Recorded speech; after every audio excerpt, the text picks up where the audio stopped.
And now it's time for a Star Trek story.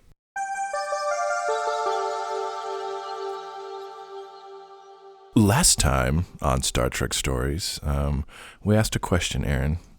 We asked, are emotions dangerous? And we didn't quite come to an answer. And now that we're coming to part 2, I'm sure we'll get into some more of that. However, I have an additional question along with that question. Biggest question.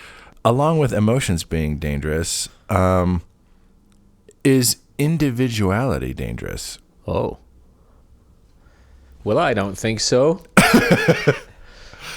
We, however, think otherwise. Oh, no. I tend to think the we is a bit more dangerous. The collective? Mm-hmm.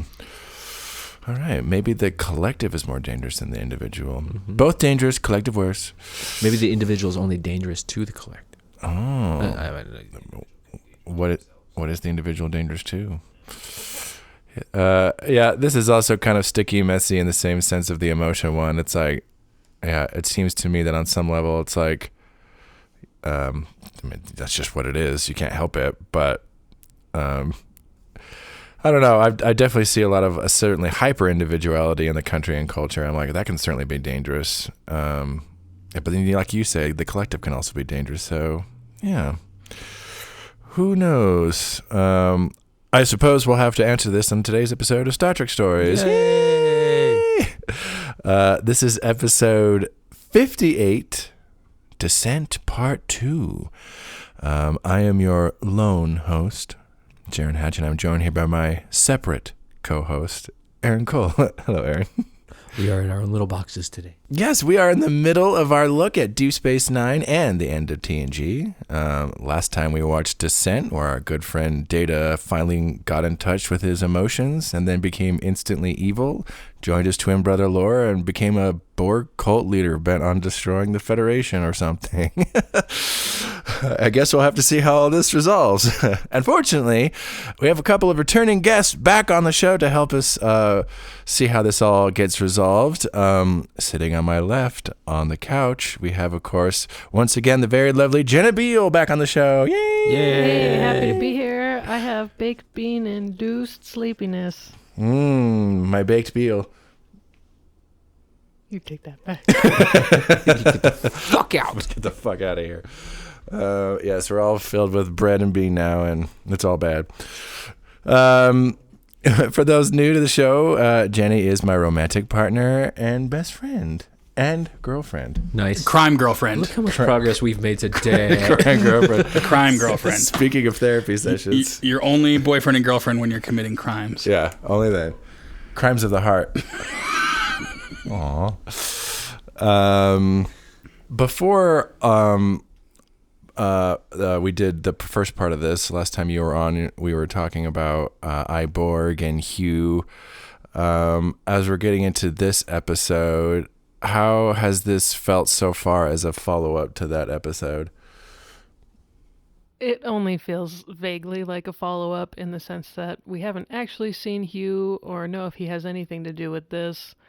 The Borg are pretty different in this episode than they were in the Iborg episode.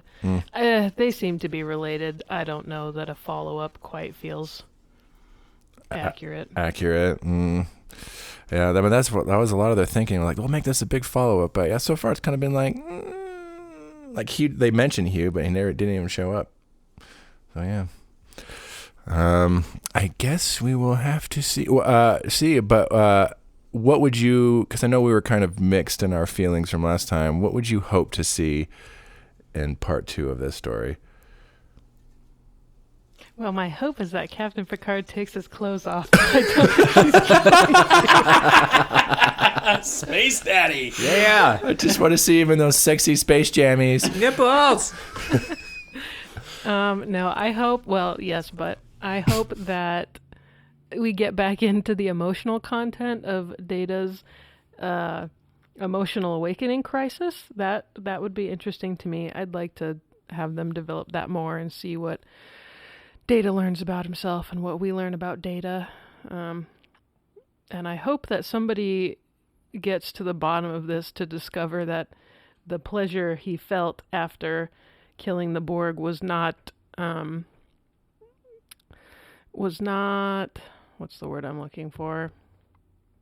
Like natural Like to a him. homicidal. Oh, okay, A yeah. homicidal inclination as much as some other more benign thing. Maybe just pleasure at experiencing an emotion for the first time, whatever it was. Or defeating an enemy that was about to kill you. I don't think that's also crazy. I take great pleasure in your defeat because you were trying to kill me. Yeah. Yeah. Well, we'll have to see if we get to resolve Data's anger issues on this episode. Also back with us, sitting in the captain's chair to my right, we also have the very lovely Marc Nielson back on the show. Yay! Fanfare and all. Yes, for those who don't know, Marc is one of our oldest and dearest friends and an old member of the Boys House. You've been on the show with us watching all of the TNG lore episodes. You did forget last time that, so I did. you were fairly surprised that he showed up.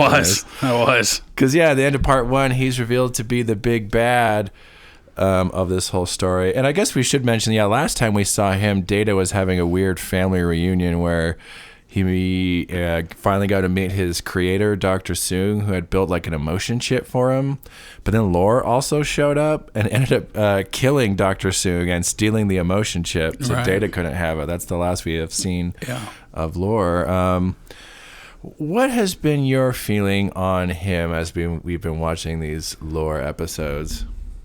My feeling on Lore, like he's a cockroach. He just keeps coming back. But I actually do like Lore in the contrast of showing what Lore is like versus what Data is like, and seeing that Data could have very easily been a lot like Lore.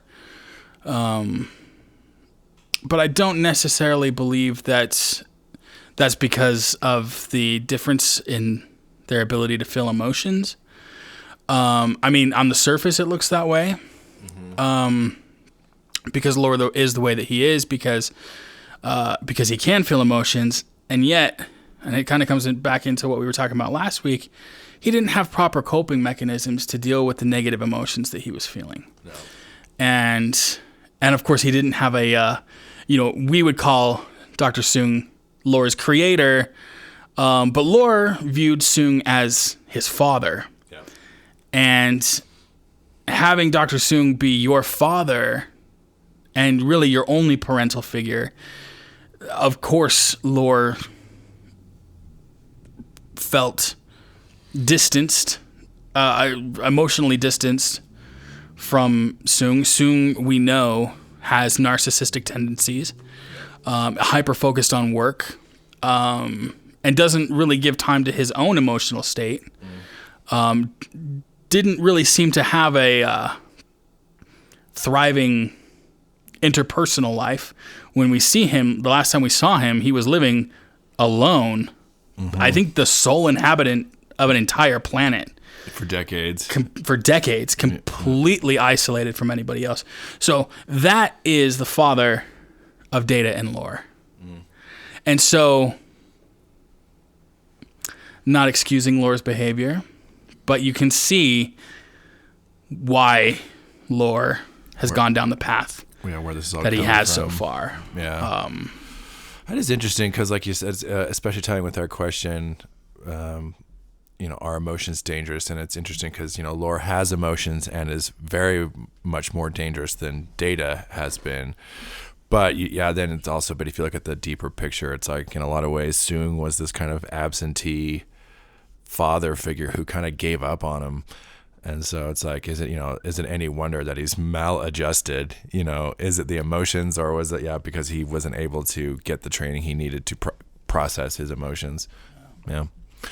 What do you hope to see in, because I know you're also kind of mixed on the last one. What do you hope to see in part 2 of this? Ooh, an expansion of kind of what,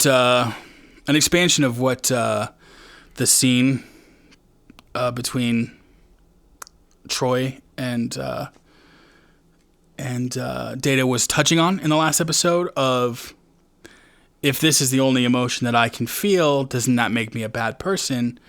Like, I want to see Data's journey through that to find the realization that, of course, he's not a bad person. And realizing that, you know, even if you do feel angry sometimes, sad, depressed, frustrated, those things do not inherently make you a bad person. It is the actions that you take afterwards. Yeah, speaking of actions and the Borg, just opening up to you, both of you two real quick, what do you guys think is, now that we have these individual Borg that have just gone haywire, is individuality dangerous? I think that anything can be dangerous. Yeah. You can make anything dangerous. Individuality, I think it's maybe easier to see the ways that it can be dangerous than some other things. But yeah, for sure. Absolutely. It can be. It can also be really great and important to preserve. I think it's just pros and cons. The pros and cons. What do you think, Mark? Individuality dangerous? Yes and no. In a lot of ways, that sense of individuality pushes people beyond caring about the community. And I think that a healthy balance between the two is the only way that a society will be able to successfully function.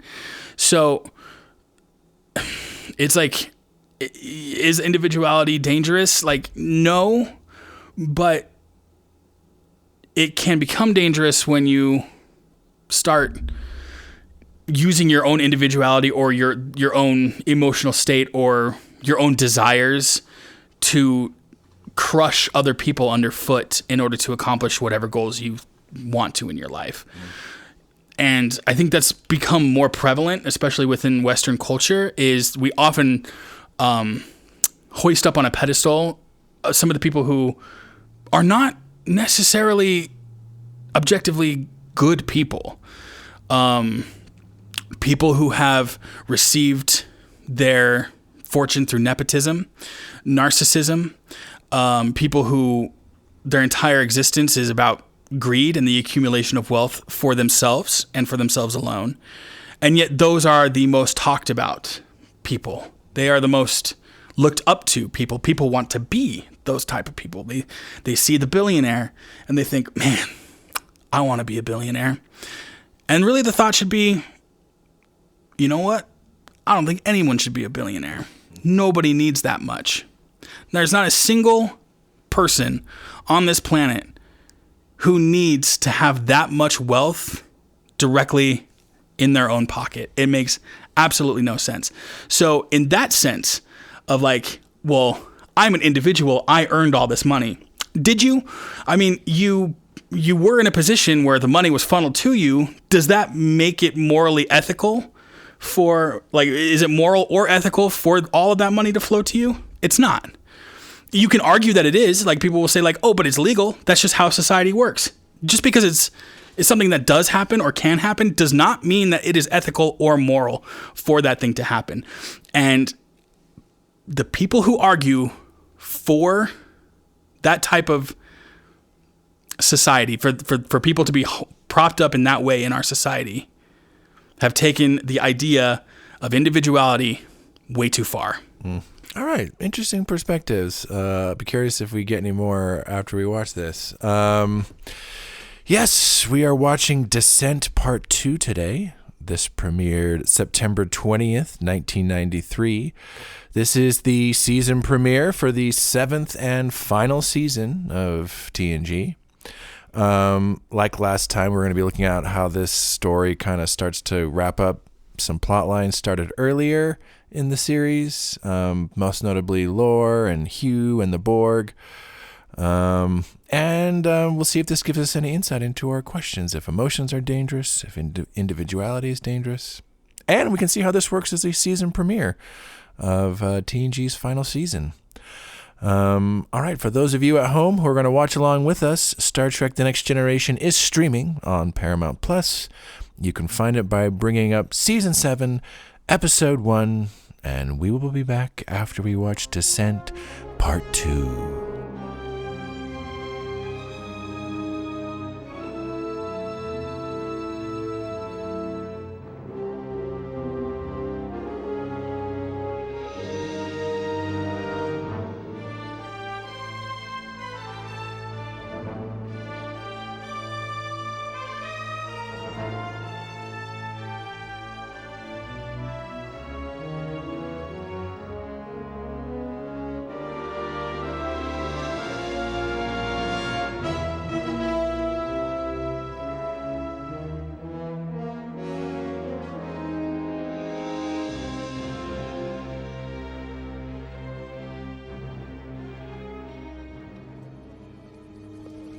There you are, brother. Have you made any progress with LaForge? It is too early to tell if the nanocortical fibers performed their function. I suspect none of the humans will survive the process, but then it's their own fault, isn't it? They never should have come here. What were they thinking? They came looking for me. Oh, humans are so sentimental. I betrayed them. If they die, I am responsible. Why are you talking like that? Something wrong with your programming? Maybe I should check your systems. I do not want you to check my systems. I must resolve these issues myself. I think I made a mistake. I don't believe you can tolerate the amount of emotion I've given you. Perhaps I should cut back a little. How's that? I do not like it. Then you prefer to have more emotions? Yes. They give you pleasure? Yes, please, I want more. All right. A little more. For now.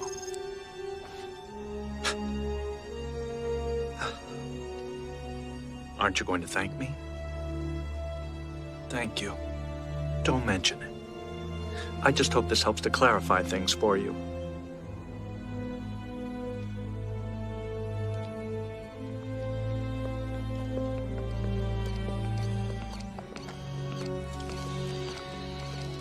I'm concerned about my brother, Croesus. I don't believe he really wants to be a part of our great future.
We just got done watching Descent Part 2. In case you've never seen this one before, didn't watch it with us, so picking up off of Part 1, Picard, Troy, and Geordi have been captured by Data and Lore and the Borg, and Lore reveals that, he found this group of Borg that had been disconnected from the collective because of what the Enterprise had done to Hugh, and so he basically takes them under his wing and forms a little cult, and I guess he's trying to make the Borg more into his own image or something, and wants to take over the Federation, something.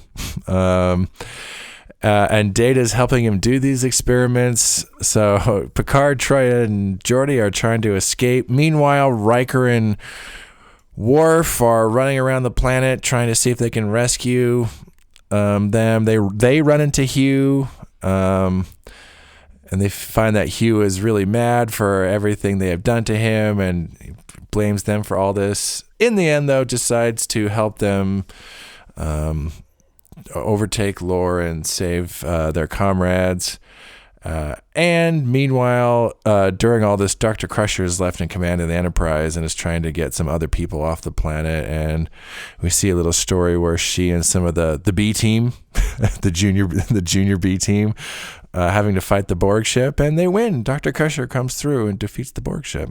When all's said and done, Data finally kind of comes to his senses a little bit. There's a Hugh and the other Borg come to the rescue of everyone, and Data has one last little showdown where he does end up finally defeating and Lore once and for all and shutting him down. And they leave Hugh and the Borg to kind of just find their own way, and meanwhile Data is going to destroy the emotion chip that was responsible for all this, but at the last second Geordi tells him not to and says, no, give it time, maybe when you're ready. And that's kind of the note we leave on.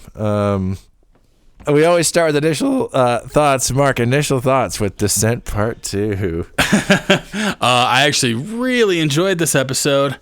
Gates McFadden, Beverly Crusher, in the captain's chair on the bridge. Yeah.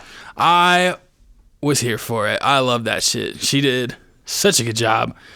And she was rolling. The B team, that's exactly what I thought. As soon as I saw them all, I was like, oh, she rolling with like junior lieutenant commander.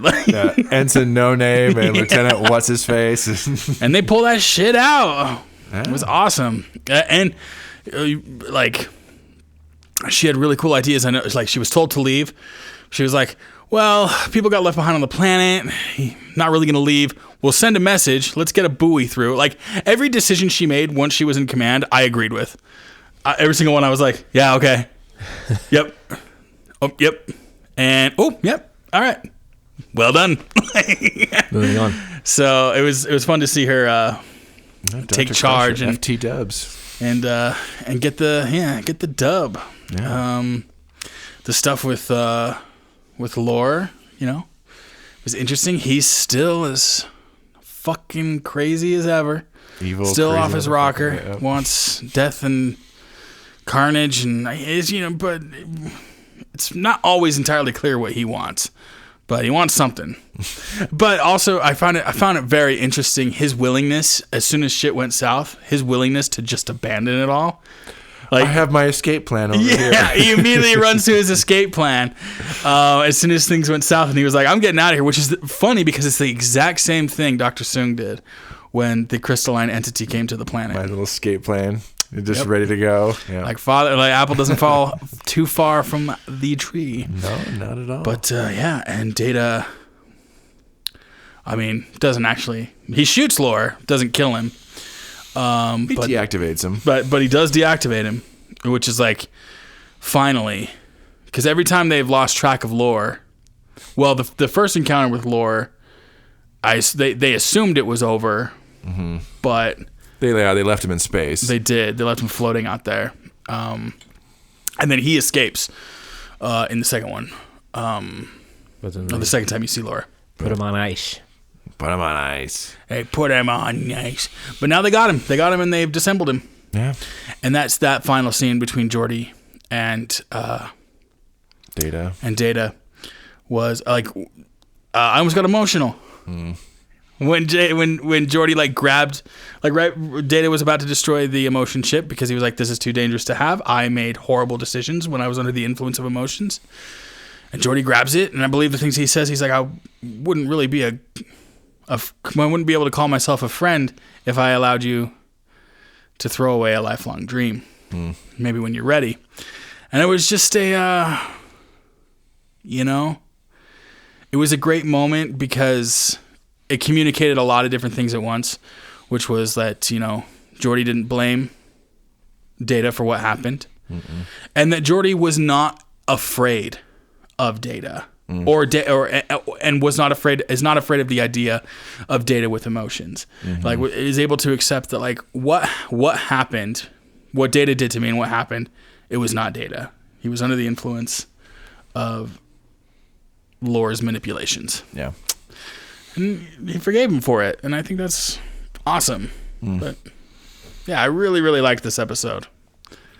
thumbs up from Marc. Descent Part 2. Indeed. Jennie, your initial thoughts coming off of Descent Part 2? I agree with Marc's basic points. My experience of the episode was, I think it just felt like a continuation of the same kind of underdeveloped, subpar writing of Part 1. I still didn't get what I wanted out of the episode and felt like each moment was kind of just felt a little underbaked. Except for Beverly Crusher as Captain. She did awesome. I thought those scenes were probably the most interesting. But yeah, I felt like it just still didn't really address any of the points that I felt like were being introduced in Part 1, and it wrapped them up in a way that didn't really wrap up any of it how I was hoping they would.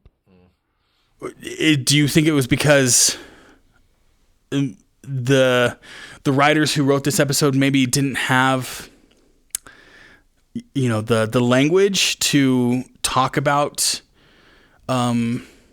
emotions in a more clinical way, or in a more what am I trying to say? Like, just in a more meaningful, like thoughtful, explorative way. Because talking about emotions as a layman, like when it's not something that you've studied or something that you know, or, everybody experiences them, but it is difficult for a lot of people to talk about how they're feeling, or even to like describe it. It's, emotions can be confusing, and I think a lot of people don't have the type of language in order to like properly communicate how they're like how something is making them feel without it like sounding accusatory or so you think like the reason you didn't get what you wanted out of this episode is because like maybe the writers didn't have the type of language necessary to like they wanted to talk about emotions and kind of have this discussion on it, but it feels like they didn't go too deep into it because maybe they didn't know how to. Yeah. I think that's entirely possible. I feel like that does seem accurate for the first part of the episode, or Part 1. I guess I just also wasn't sure after watching it how much they actually cared about that element, like if that was actually their real intent from the episode, because I feel like there have been other episodes that have felt a lot more emotionally mature and intelligent and like intelligible. Even although the Iborg episode we watched was kind of looking at Picard's trauma and everything, and although I guess it definitely probably depends on like the team of writers on each episode, and were those people that felt like they had the knowledge or like language to explore that subject in a deeper way.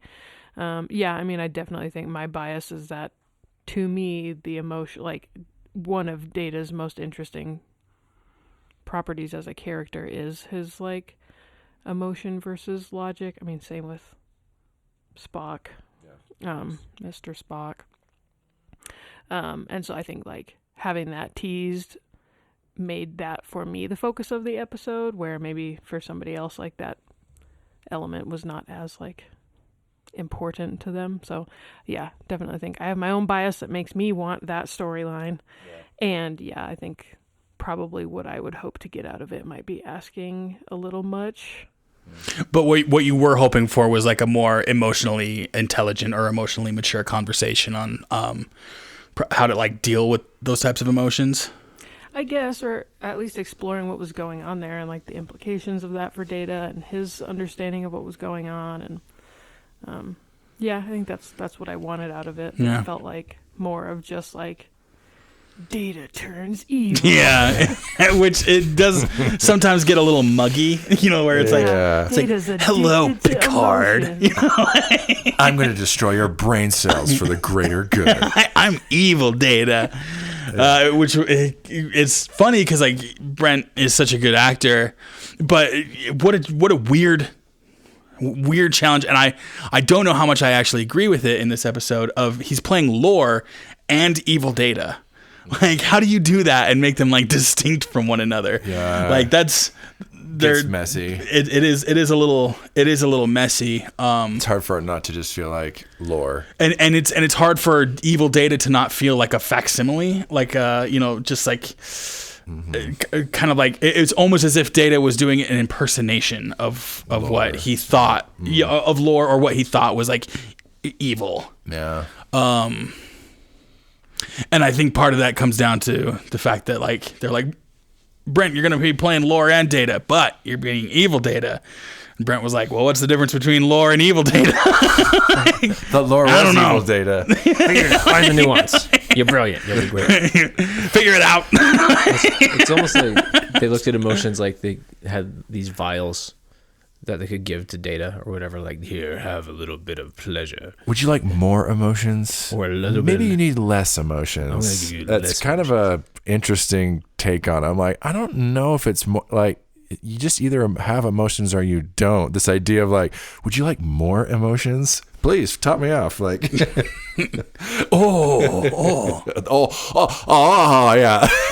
Is this what hangry is? He gave me contentment. Yeah. What do you think, Aaron? What are your thoughts coming on off of Descent Part 2? There's no real opportunities for characters to shine. Even Hugh's earnestness wasn't enough to come through in the end. It was just kind of like dull and uninteresting for a finale into a premiere, especially. Yeah.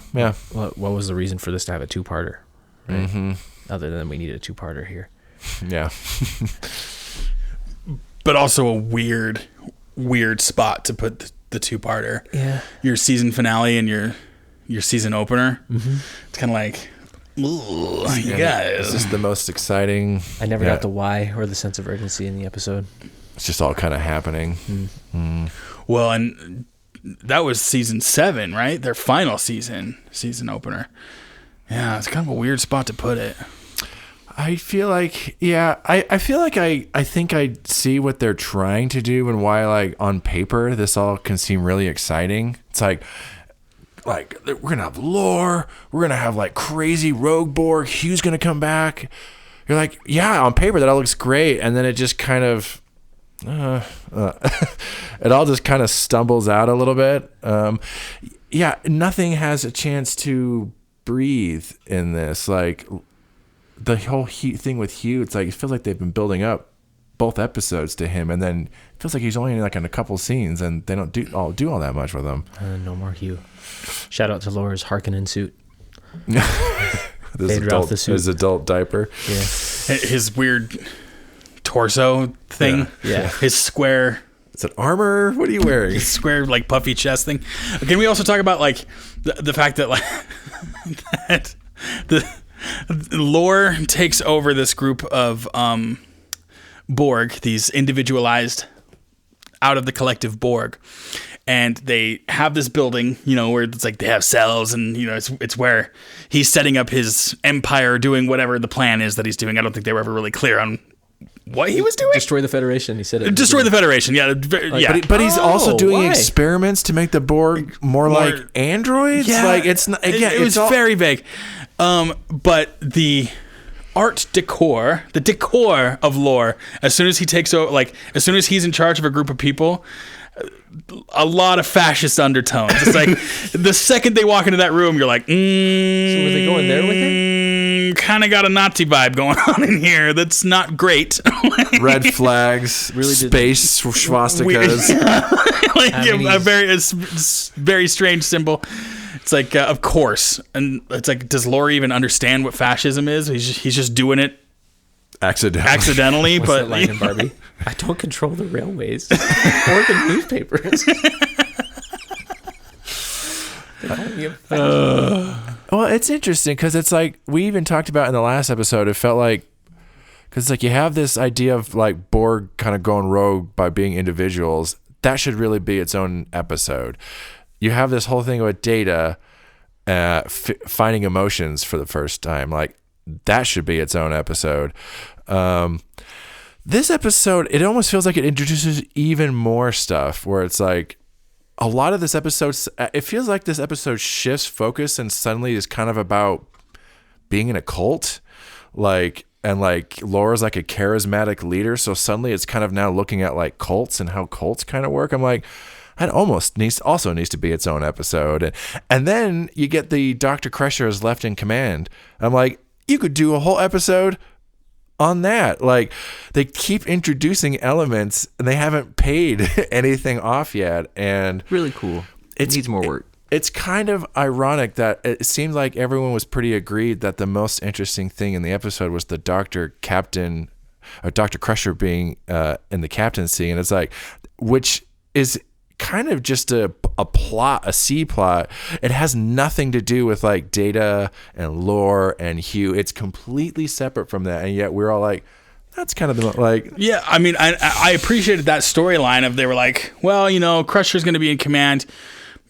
We got to get all the people off this planet. How do we make that interesting? And I feel like they succeeded, but it's like, I would have loved to see more of that, of like Dr. Crusher killing it in the captain's chair. Mm-hmm. It was awesome. Yeah, it could be its own episode. Is that the first time we see her in command, or at least ever? Yeah, I think so. Wow, 6 seasons, and that's the first time she gets into, or 7. Well, she's the doctor, but yeah. Yeah, but I mean, there have been no other instances where she's like left in command. Not really. I think they maybe imply, but no. And then after this, like they show how like every once in a while she does take, say, like night shifts in the bridge just to kind of like, yeah, it's good for me to kind of stretch my legs and kind of feel command and everything. So needs extra money for space camp. to send Wesley to space camp. That's funny. Gotta work nights. Moonlighting as the captain of the Enterprise. On weekends, I'm the captain. I'm 29 years old, Mom. I'm not going to space camp. You're going.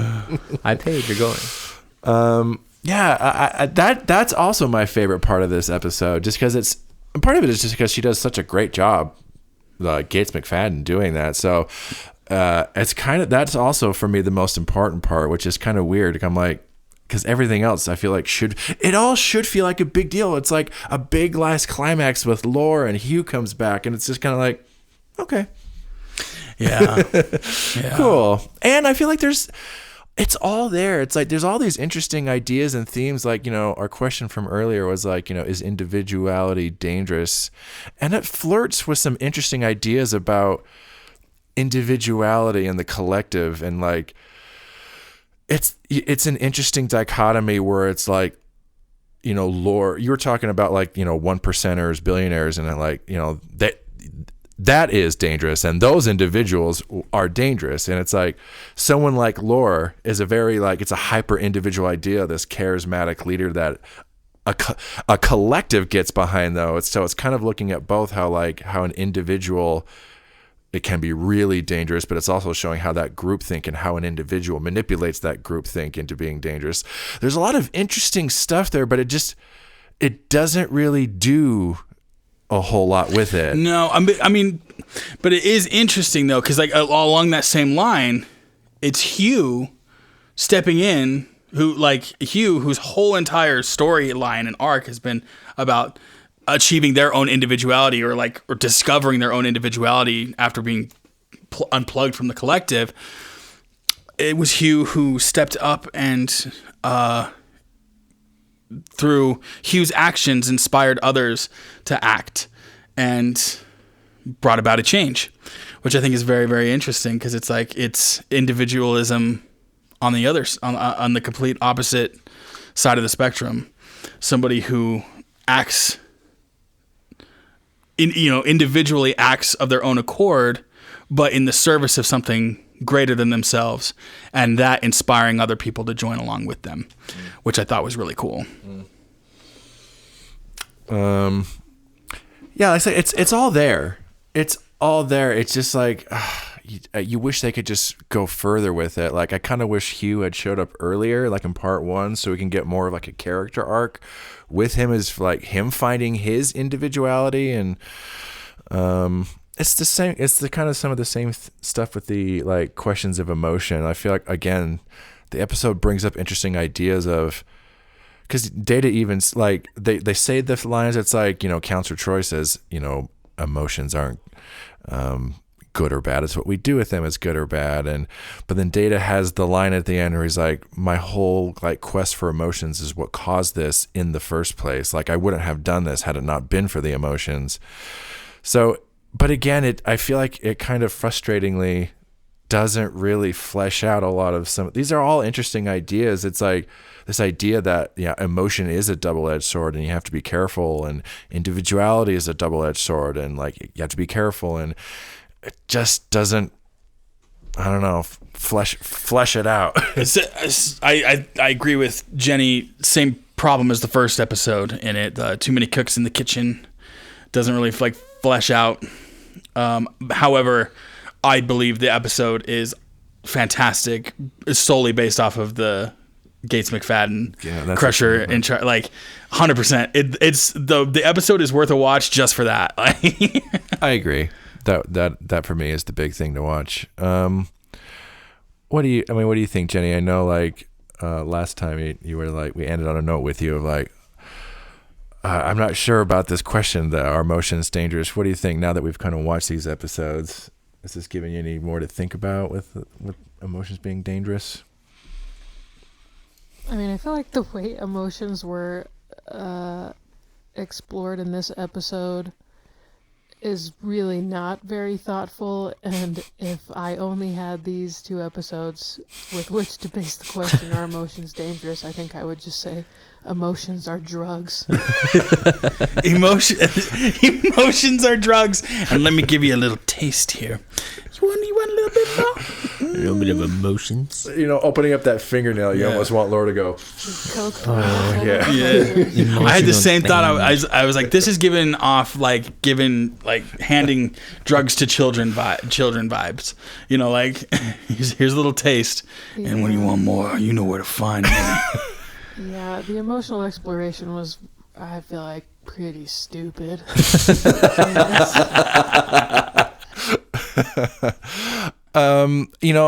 Marc, you've been here watching all of the lore episodes with us. This essentially finishes what is more or less a little lore trilogy on TNG. What do you think? Is this a satisfying finish to his character? What do you think now that we've watched like these 3 episodes? Unfortunately, this episode felt like a little more like, here's Lore doing his old shenanigans once again, fucking around, doing his thing. And I kind of wish that they touched on some of the more previous concepts, touched more on the family aspect, especially now. This is the first time Data has seen Lore since Lore killed Dr. Soong, killed their father. That was never brought up, never mentioned. I understand, and I just, what their storyline deserved was not to end with Lore once again manipulating Data. What their story needed to be a proper ending would be Data being unable to be manipulated by Lore. With Data maybe even having a better understanding of emotions than Lore. You can almost imagine like a climax where Data turns the table and it actually manipulates Lore. And it kind of comes full circle. But not necessarily like manipulates him in a bad way. And not even manipulates, maybe convinces, maybe changes his mind. Like that would have been so compelling to me. And I feel like that's what those 2 characters deserved, because the entire time, the relationship between the 2 of them has been Data being manipulated by his naivety when it comes to Lore. And this episode, this 2-parter, was just more of that. And so it feels wasted because it feels like Data never learned anything from Lore. And I don't think that's right. Bad in the end. So that's kind of as a finale to the Data Lore saga. Yeah, kind of. We need fan fiction. Yeah, it kind of doesn't really capitalize on some of what they set up in the first two. Nah. It just becomes lore big bad kind of a thing. Yeah, villain to be defeated. Missed opportunity, unfortunately.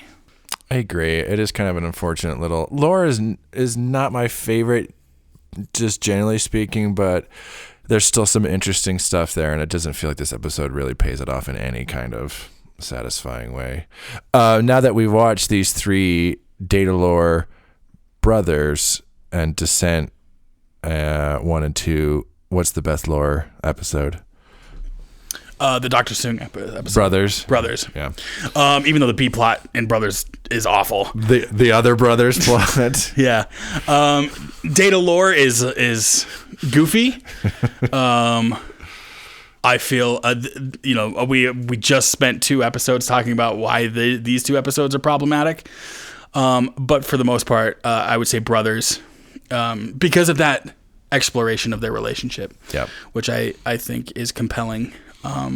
Yeah, just having the 3 of them there all kind of hammering out their family drama is just way more interesting than anything I think they do with it. This also kind of wraps up, or at least follows up on the Hugh storyline that we started. Jennie, and like when we did that episode, and that was one of our most like into it, like, oh my God, there's a lot to that episode's very kind of provocative and like what it makes you talk and think about.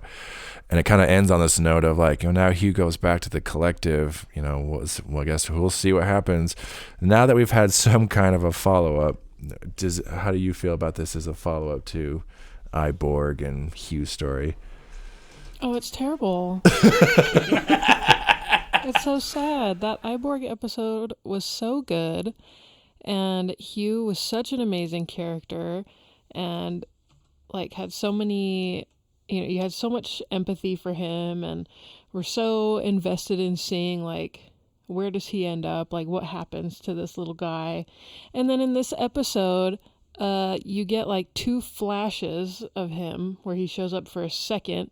And in one, he's pissed, and then in the other one, he's jumping in front of a bullet, and there's not really very much development of either of those, and it just doesn't give him, like, the time to develop that story that, I wish that it did. It just feels like a bummer, like, oh, man, like, this is all we get to find out what happened to Hugh, the consequences of their actions, and also the fact that Hugh does come back and say, hey, this like fucked everything up for me. And no one is there to like take accountability for that. Literally, oh my God, what are their names? Riker and Worf. Worf are kind of like, well, see ya, buddy. We got to go into the tunnels. Show us the way there. We don't care about, Riker said, how our actions impacted you. And he's kind of like, okay. Maybe I'll change my mind and take a bullet for you for some reason. Yeah. Riker said, well, we had considered the possibility of that happening. That's horseshit, bro. Such a dick. No. You guys directly knew that was the plan. Picard even says, perhaps his individuality will have an effect on the... That's what they're banking on. Right. Well, we did consider it. We considered it. Perhaps his individuality will have an effect on the rest, which will cause their entire society to collapse, and maybe in a few years from now, we'll run into some in the, I don't know, lore, maybe. He'll have taken over in control of them, and... I see everything has gone according to plan. This is the Enterprise. Shit doesn't come back to bite us. Never. Well, if we're talking about how successful this show was at wrapping up some of its storylines in its last season, I'm like, so far not so good. Unfortunate. Descent. We hardly knew you. What does that title even mean? It's Data's like rivets. Data's rivets. It's Data's descent into madness. Descent into anger. Descent into midness. Into midness? Not madness, midness. Mediocreness. All right, I think we'll start to wrap it up. Get some final thoughts. Yeah, Marc, final thoughts on Descent Part 2.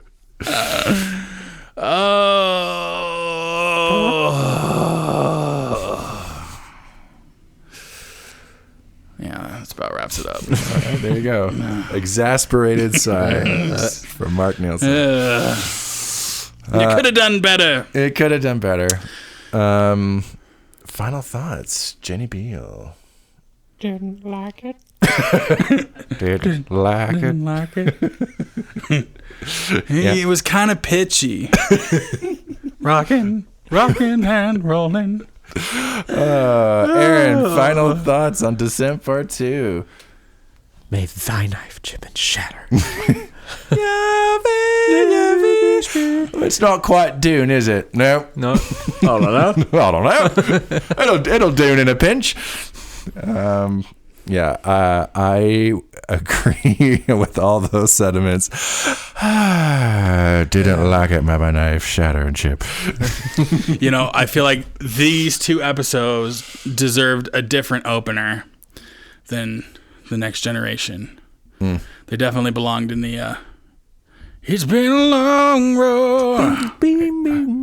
I'll tell you what, it is sort of a strange novelty because some of them are, we've watched a lot of TNG on this podcast, and the vast majority of it, we've all been pretty positive, even when it's kind of like mid. So to have an episode like this where we're kind of like, is kind of its own novelty, where we've just been praising the show so much. So it's like, rare miss. Except for Gates McFadden in the captain chair. Not boring. Yeah, not boring. Shout out. Cool. Not Patrick's not getting our shout out this time. Shout out to Gates McFadden for being a boss captain. She kills it. Love it. Lieutenant Cheekbones and Ensign Space Bun. Yeah, handsome douchebag, Lieutenant Handsome douchebag at the tactical station. Yeah. Handsome furrowed brow.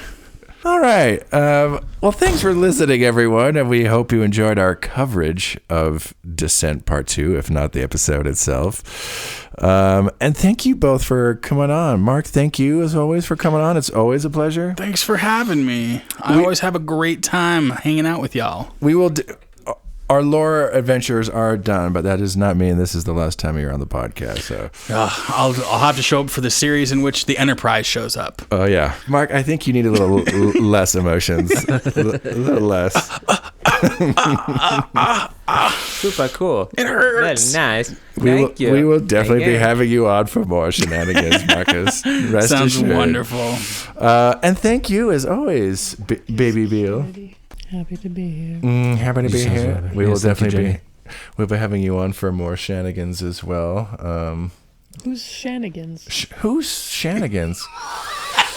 And thank you all at home for listening. Next time, we're going to be jumping back into Deep Space Nine with The Homecoming. This is going to be the Season 2 premiere of DS9, so our compare and contrast of season finales and premieres between these two shows continues. And my good friend and roommate and brother, Tanner Hatch, will be returning to the podcast to talk about that with us. Good stuff coming. All right, everyone. Thanks again, everyone. Thank you, Marc. Thank you. Marc. Thank you, Jennie. Thank you, Jennie. You're welcome. Thank you, Aaron, as always. Thank you so much. Thank you. Oh dear. Well, hopefully we will see you not getting emotionally manipulated by your evil twin brother. No. I emotioned in my science.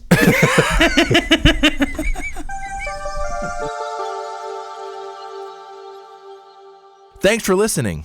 If you'd like to share us your own Star Trek story, you can email us at storiedstartrek@gmail.com, or you can visit our Discord server.